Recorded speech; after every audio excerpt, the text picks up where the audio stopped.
അപ്പോൾ ഈ സത്യമാകുന്ന ആദർശത്തെ സർവാശ്രയമായി കണ്ടുകൊണ്ട് ജീവിതം ചെയ്യുന്നവർക്ക് ആനന്ദം ഈശ്വരൻ ദാനം ചെയ്യും.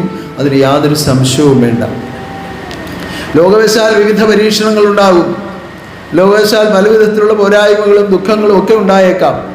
പക്ഷേ ഉള്ളിൻ്റെ ഉള്ളിൽ ഈശ്വരനെ അറിയുന്നവർക്ക് ഒരിക്കലും ഗുരുവിനെ വിട്ട് അന്യമായി ചിന്തിക്കുവാനോ പറയുവാനോ പ്രവർത്തിക്കുവാനോ കഴിയുകയില്ല.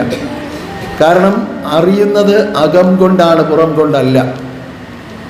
കഴിഞ്ഞ ഒരു ആരാധനയിൽ ഞാൻ പറഞ്ഞു, 3 വിധത്തിലുള്ള ആ സ്നേഹവും അതിൻ്റെ നിലനിൽപ്പുമൊക്കെ ഞാൻ വിശദീകരിച്ച് പറഞ്ഞിരുന്നു. ആ വിധത്തിൽ ഇതിനെ പൂർണ്ണമായും അറിയുന്നവർ ഗുരുവിനെ സർവാശ്രയമായി കണ്ട് ജീവിക്കുകയും എല്ലാ പോരായ്മകളും എല്ലാ ദുഃഖങ്ങളും എൻ്റെ ഗുരു അറിയുന്നുണ്ട് എന്ന തീരുമാനത്തോടുകൂടി ആത്മബലത്തോടുകൂടി ജീവിക്കുവാൻ കഴിയുകയും ചെയ്യും. അതാണ് ഏറ്റവും വലിയ ഒരു ശിഷ്യൻ്റെ ഏറ്റവും വലിയ കരുത്ത് എന്ന് പറയുന്നതാണ്.